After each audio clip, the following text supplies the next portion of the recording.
and there's a statue in the background of this cave of a fucking giant gorilla like Who Kong. built that? Who built that, by the way? They did. With their little gorilla hands. Yes. They're very tactile. And so, Opposable anyways, thumbs. I finally Watched. I finally Watched. I finally watched.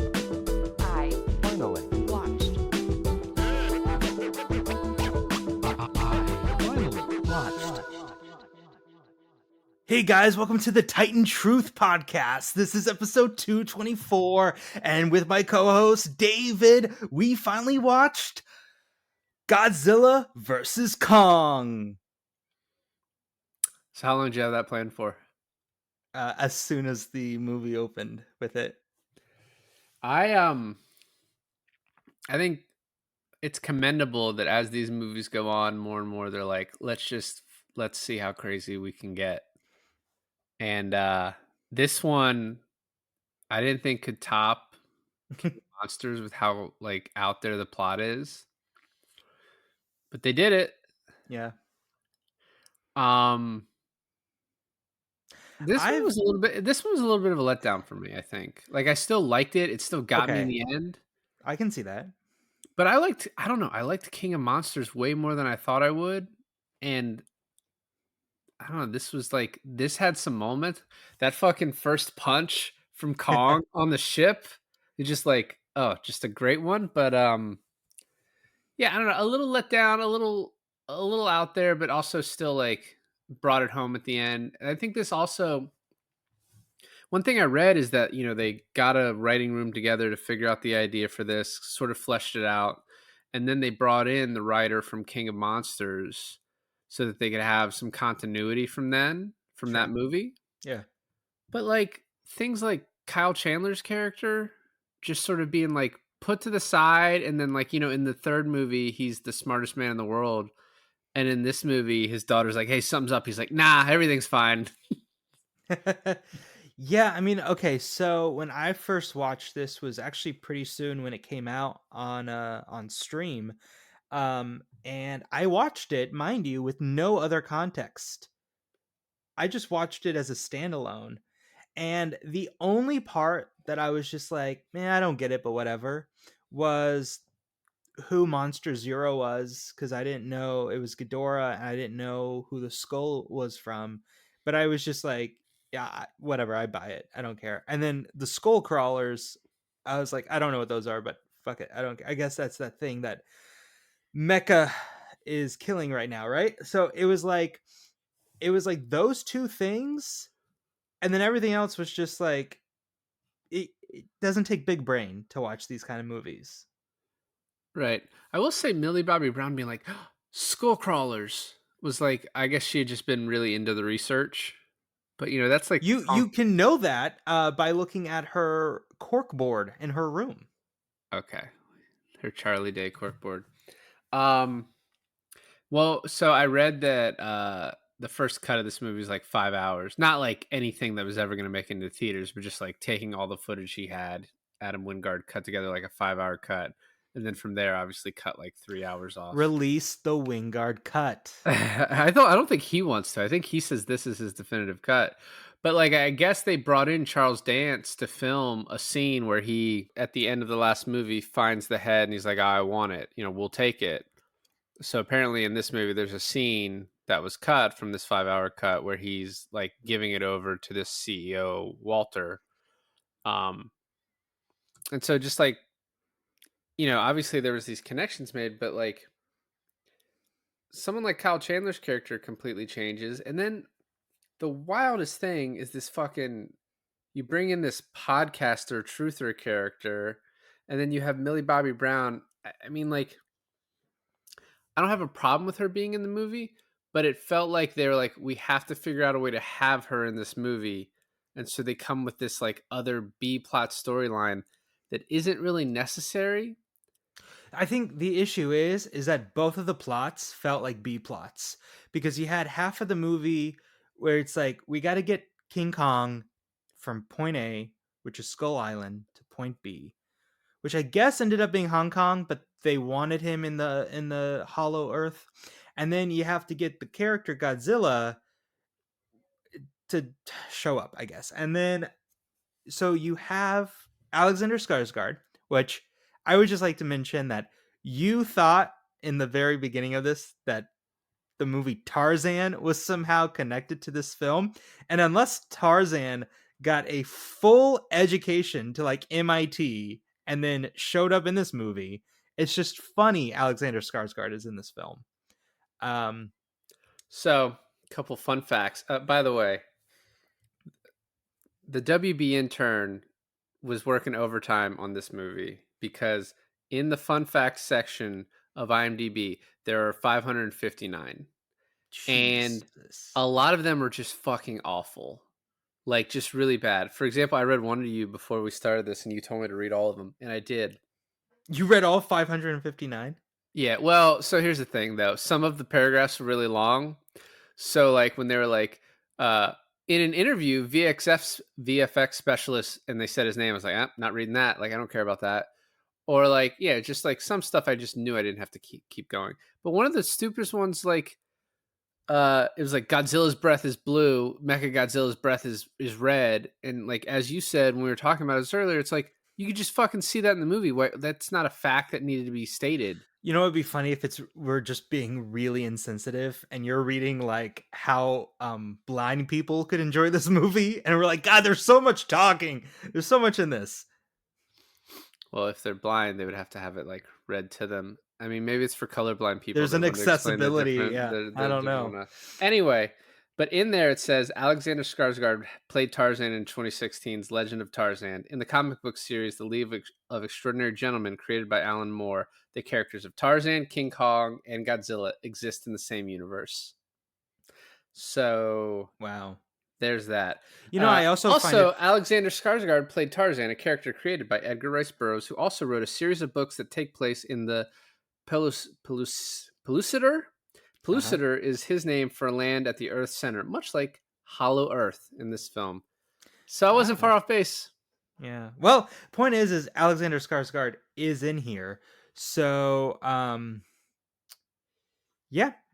And he's probably like, I don't want to say the best part of the movie, but he is one of the best parts of the movie.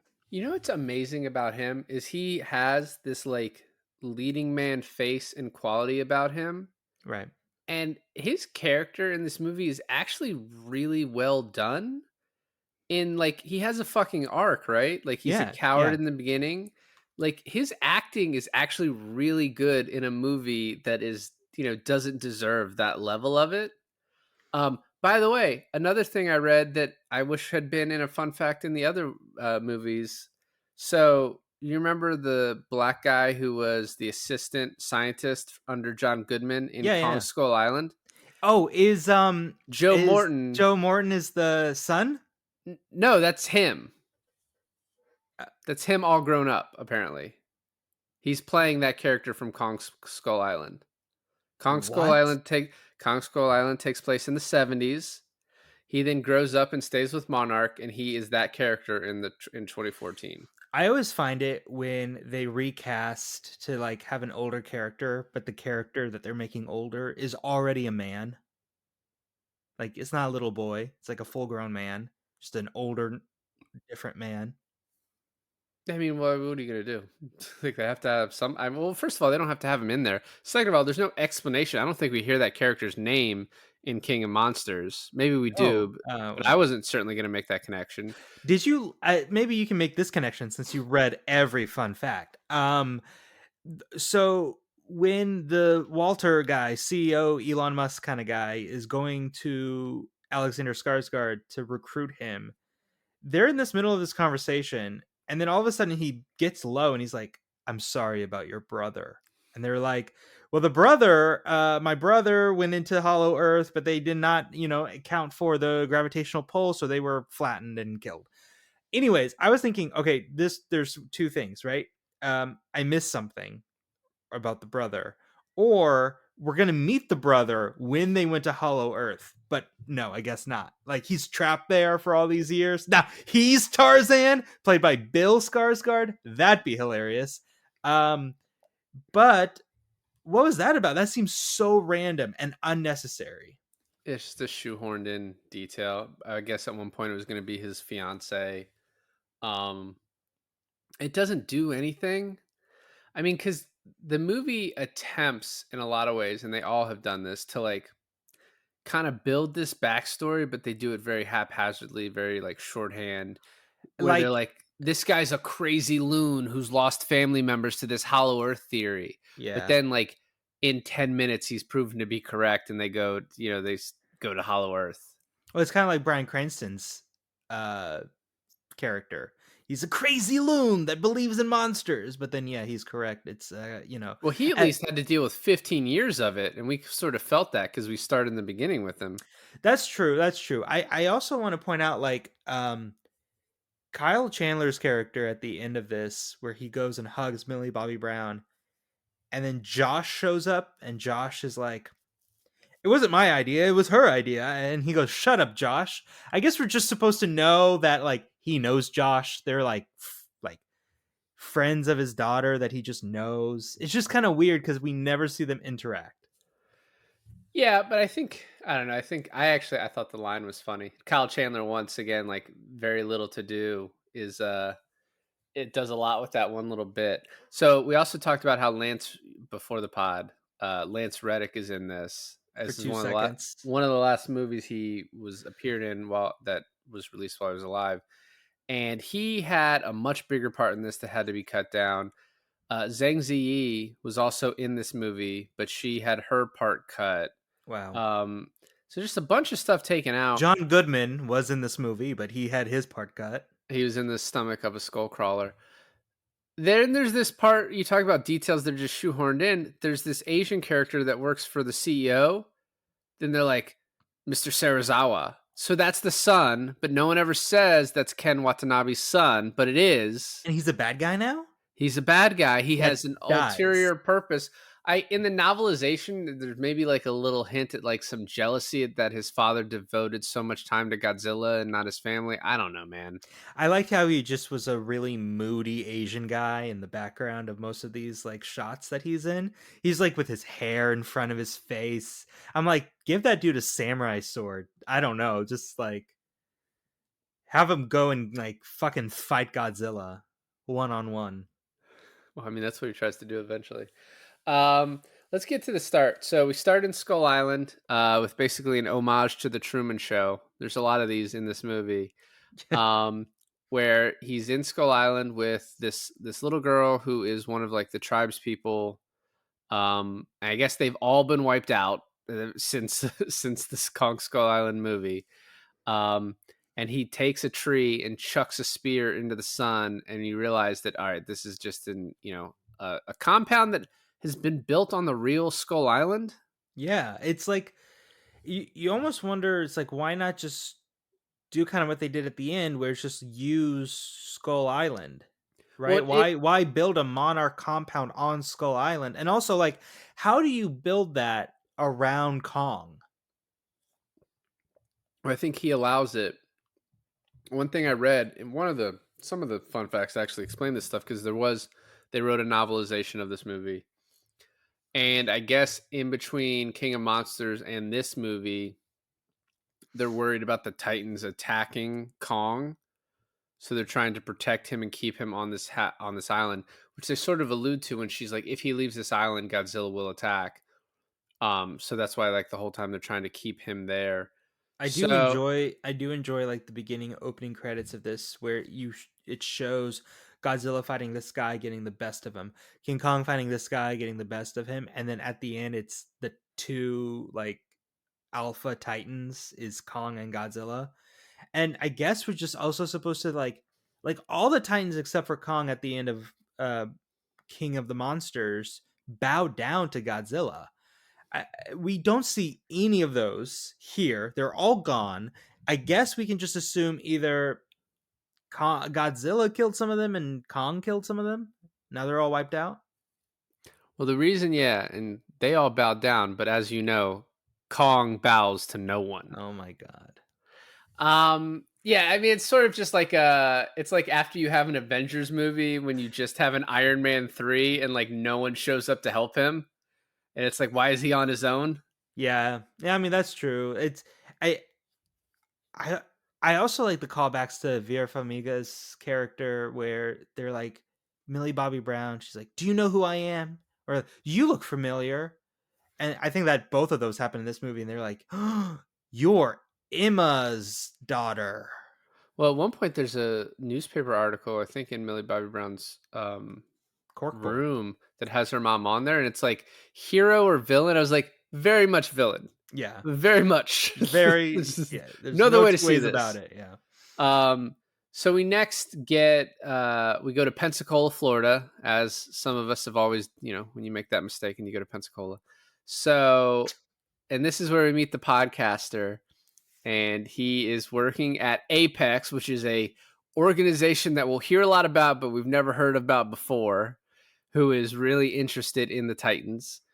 And he's going to steal files, and he is also a podcaster, which, it's a thing people do now. I don't get it.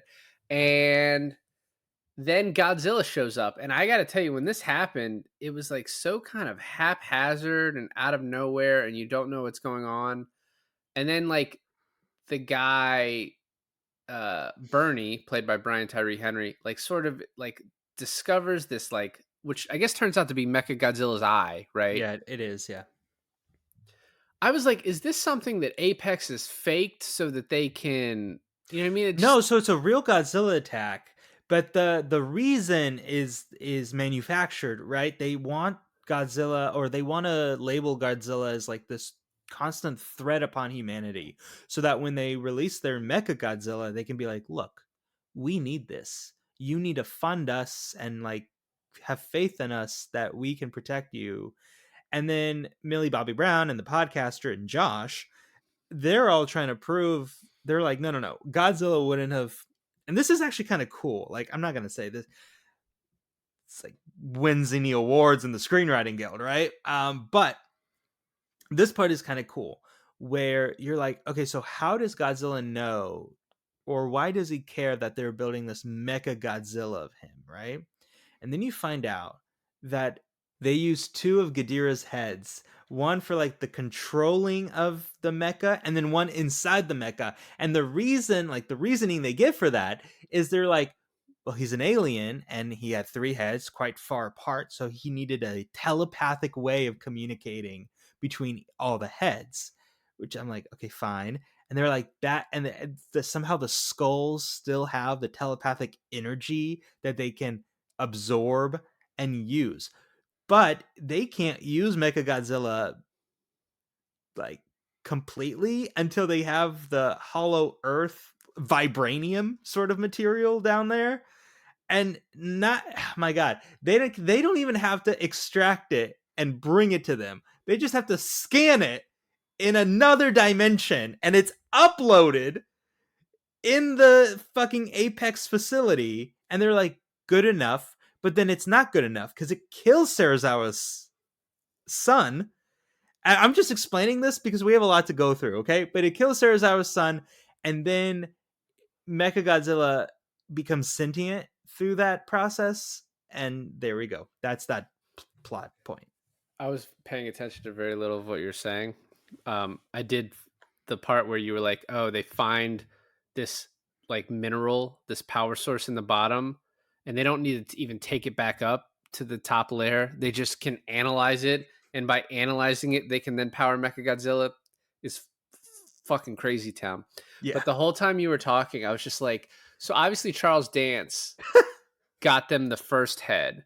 The other head ended up in Boston, right? That's where Godzilla ripped it apart and Yeah. spit it out. Do you think, and we talked about, who used the Fenway better, the Town movie or this, and I just like was imagining like some fucking Charlestown Southie guy, like the head ends up on his lawn, and he's like, what does he put it up on eBay? Or like, how does Apex end up with the fucking second head? He's just like, is it a buy it now, or does he do an auction? Like, this is the big score. I was saying some really fucking poignant stuff. I was like really going in and I don't getting think through this plot, you know? I don't think reiterating the plot of this movie is poignant. Anyway, just how they got that second head is funny to me. Um, but anyway, we are now there has been the attack, and Kyle Chandler's like, "Shit, I got to go to work." And we do get the one part when Brian Tyree Henry goes into like the safety area or like the security area, and the guys pull guns on him. But then Godzilla happens to shoot that area. One thing that's unclear from the movie, I was going to say this earlier, and then you started regurgitating plot, and I wasn't paying attention. Um, it's unclear if like they turned on Ghidorah's head to entice Godzilla to attack, or if it just like it happened and they're like, all right, you know what I mean? Yeah. Like, because they then are like, all right, fuck, we got to get all of this shit to Hong Kong now to get out of here. Like they using the underground tunnels to keep getting farther away from Godzilla. But so it's unclear if it's well thought out because like at the end of the movie when the CEO just gets fucking eaten, it's like very clearly they didn't well think out any of this. No, of course not. And they don't even like they're messing with powers that they don't understand. Um what they do. Another funny thing is like it feels like from every point of the movie, like all these movies, Hollow Earth is something different. Like How did Serizawa and them get through to is Godzilla's lair not Hollow Earth? That's a no, different part of it's a different thing. that It's doesn't like require a special ship to get into. no, that's like Atlantis, dude.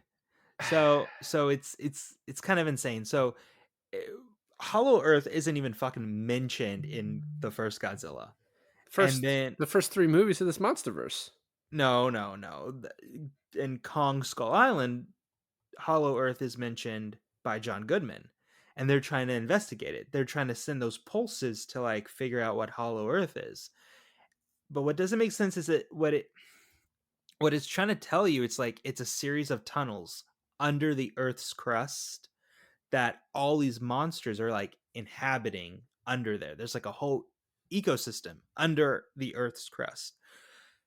And then in this movie, they're like, oh, it's an entire planet inside our planet that well, and what that doesn't make sense to me is because our planet's core has to be denser in the middle than the rest of the planet. That's how gravity works. That's how, planets keep alignment. But now they're like, oh no, it's completely hollow in there. But I was like, okay, maybe I'm misunderstanding this. Maybe they have to go through the portal, and the portal's in the Earth's crust, and the portal takes them to like a different dimension. So like Who created this portal too? God, It just oh, well, that's true. All yeah, right, there we go. Yeah, can't question that. I like when I was saying earlier that the Hollow Earth, I don't. Zilla, Damn you. When I was saying earlier they didn't talk about Hollow Earth, I meant like obviously they talk about the tunnel system, right? Because Bradley Whitford's character talks about it in the last movie too. But like the fact that there's this journey to the center of the Earth place in the middle is not something that we really was discussed previously. Let's get back to it. So Millie Bobby Brown, we're now basically following her timeline for a little bit, where she's listening to this podcast. She calls her friend Josh. She's like, and she can't convince her dad about this, and so then she is looking for a guy who's bought a lot of bleach. And then we just get this funny little interaction with the guy who Ronnie Chang, who like sells yeah. stuff, and like, you know, could you just tell us? And he's like, I'm not going to say shit. And then puts down the $100. And he's like, oh yeah, I remember that guy. Like, I'll give you whatever information you need. I can even tell you where he lives.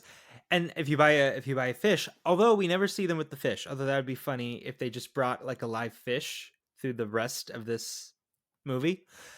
I just want to bounce back to Alexander Skarsgård plot here because we have like this time where this just random woman is now like basically the blonde, like in every King Kong movie there's like this blonde that completely fascinates King Kong, right? And she's not blonde, but it's this woman, and then this little deaf girl, and then they form a connection with Kong. Is it insane that they just brought this little girl everywhere they go? Well, I mean, I think because Rebecca Hall is in charge, right? So, and she's like, we need the little girl because that's who he listens to. I mean, she says later on in the movie that he would have fucking torn these ships to pieces if she wasn't there. Look, fine. The ship, okay. Even to Antarctica, fine. Going inside Hollow Earth with her is insane. Yeah, but I mean, she's this little indigenous girl that like basically belongs to Rebecca Hall now. Like, who else is going to say no? Who's going to stop her? This is Rebecca Hall's call. Yeah, but this is insane of Rebecca Hall.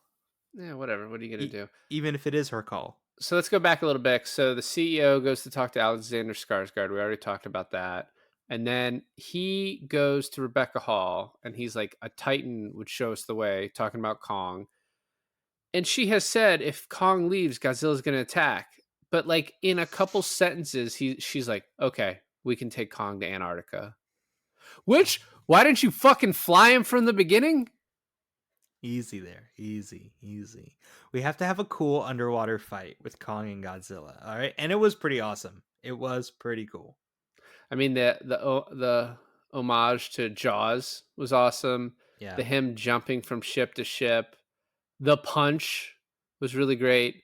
I don't understand the logistics of if those ships could hold up these two things that are 300 feet each. I don't know, dude. That doesn't seem to make a whole lot of sense. And like the way he throws a plane at Kong throws a plane at Godzilla at one point, and the guy ejects as the plane hits him. There is like a bunch of stuff I read, which it makes sense looking back at it. That basically Godzilla's toying with him the whole time. That he just basically wants to make him subservient, but he's like not actually worried about losing this fight, which makes sense. Yeah. He's Yeah, bigger. definitely. He has atomic breath. Yeah, Hard to compete with. that's helpful. Also, I like the little hint where it's like Kong is down on the ship and he looks over and he sees the little girl. And they turn off all the ships at this point because they're like, we have to make it so that everyone's subservient to Godzilla.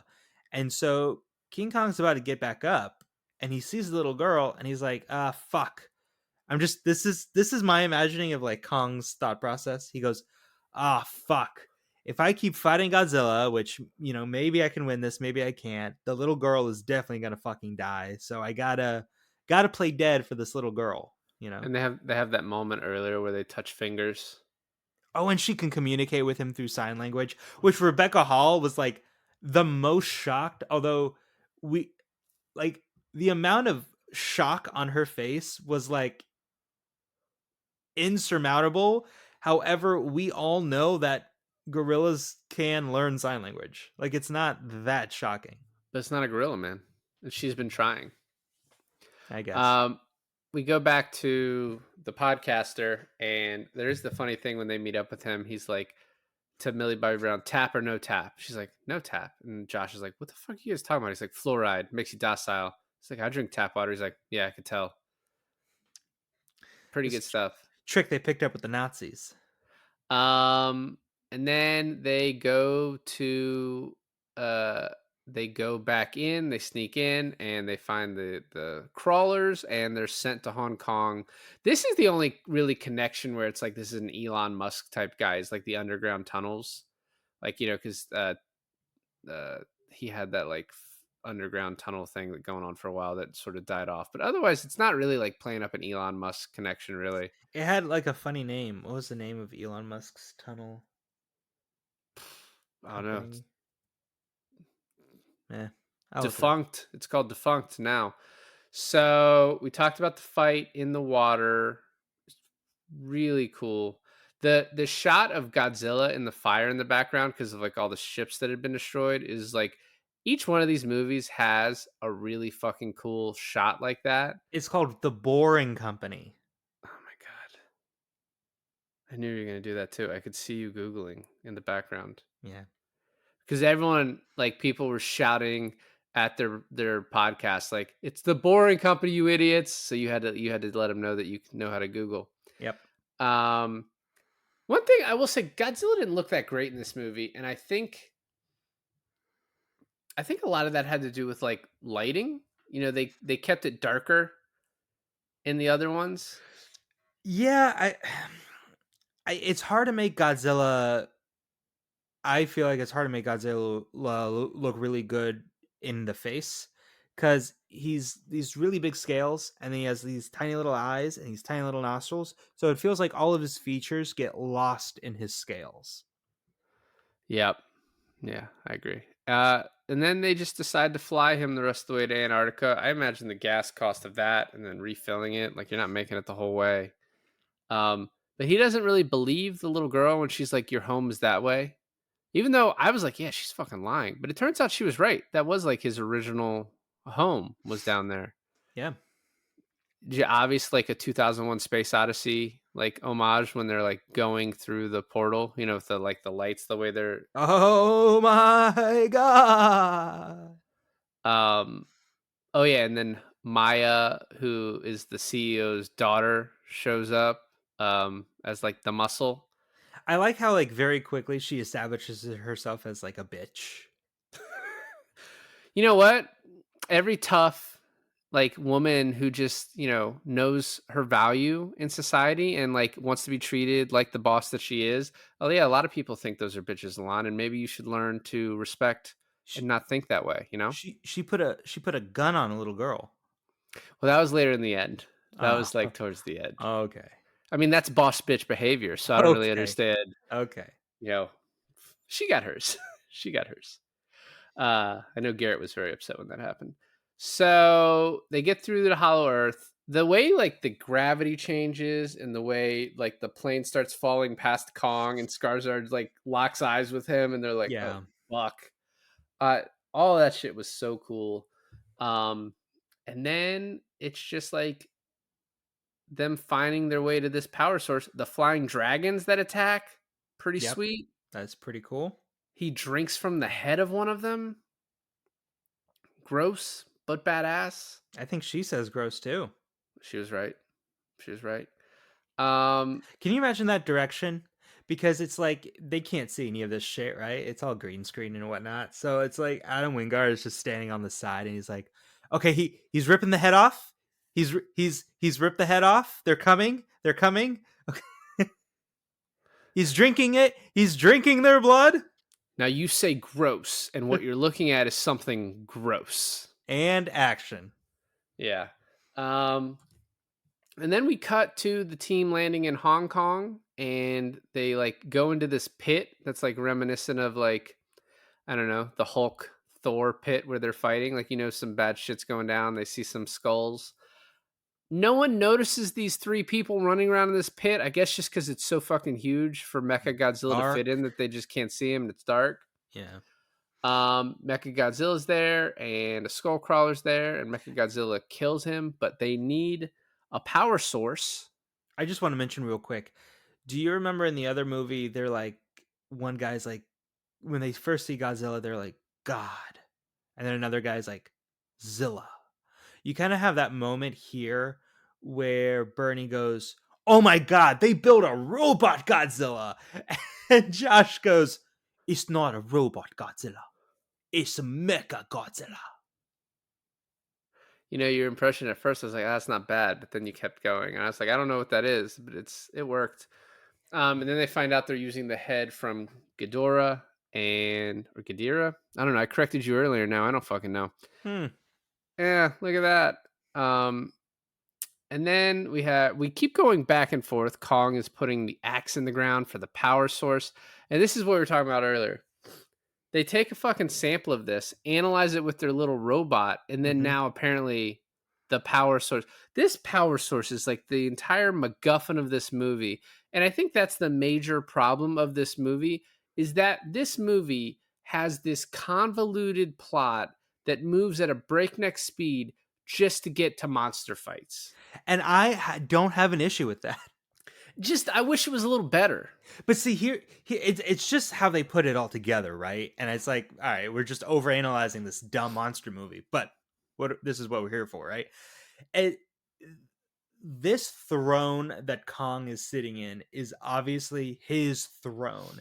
That axe is obviously his axe. And there's a fucking statue in the background of this cave of a fucking giant gorilla. Like Who built that? Who built that, by the way? They did. With their little gorilla hands. Yes.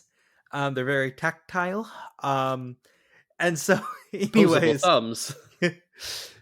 so they're doing this, right? And then he sees the indent on the ground. He's like, "Oh, that's the perfect shape for my axe." He puts the axe in there and it glows. But did you see the shape where it glowed from? No. It glows as Godzilla. Ooh, did not notice that. So it glows Godzilla, but this is Kong's throne. Why? That's because Godzilla lives in his head 24/7, baby. S- um so So anyways, this signals Godzilla.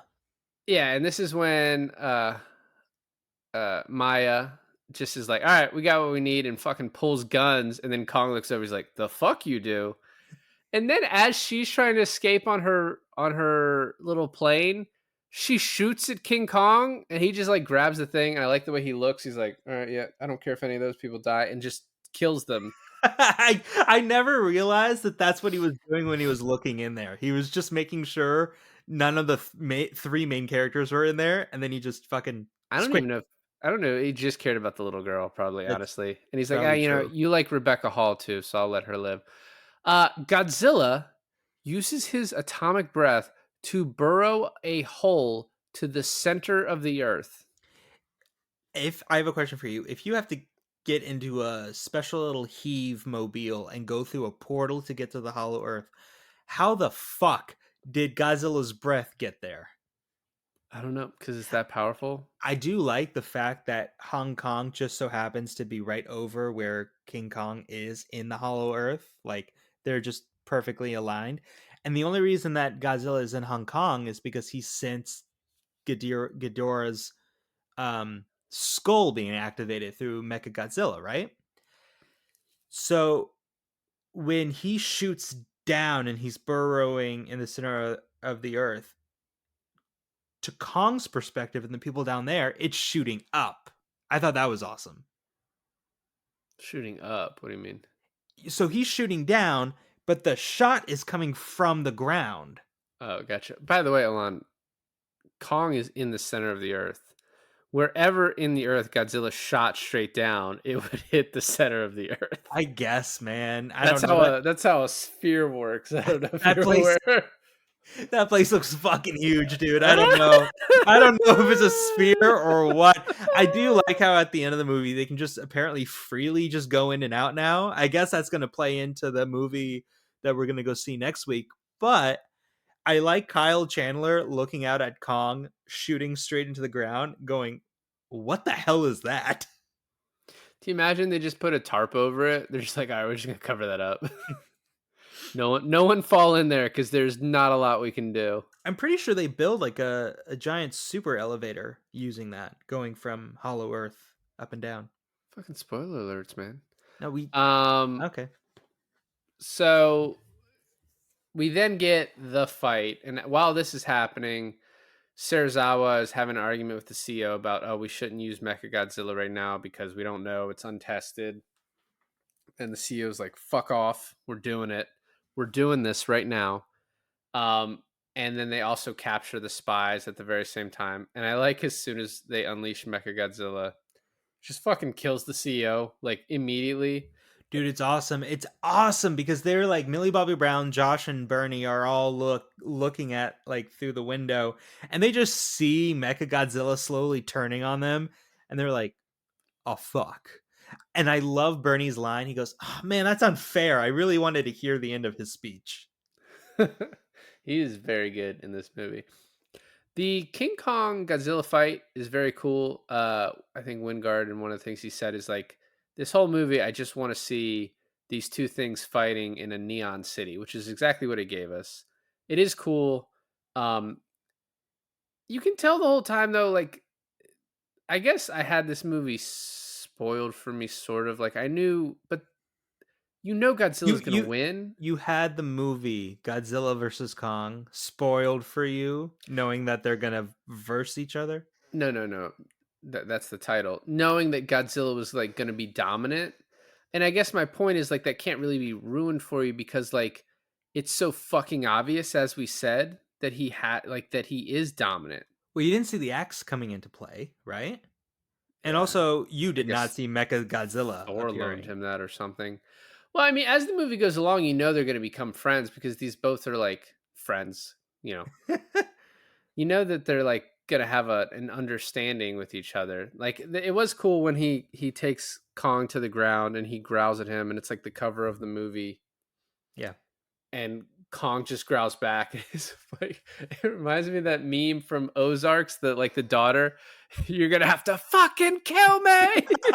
I love that. I we need to somehow get a clip of that and then just put her voice in there. Or you'd have them growling, and then yeah, just have her. Anyway, we say all that we're not gonna get that done by the time we need to. Maybe. But Godzilla just sort of is like, okay, you didn't bow, but you're my bitch now. And then Mecha Godzilla comes out and is kicking the shit out of Godzilla.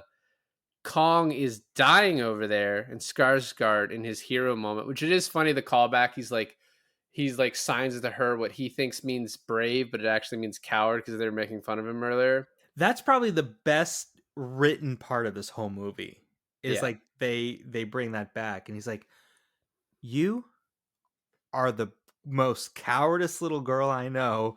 And then she knows he thinks that that's brave, so she smiles at him and he goes, "Mate," and she goes, "No, you're the coward." And he goes, "Maybe we both are."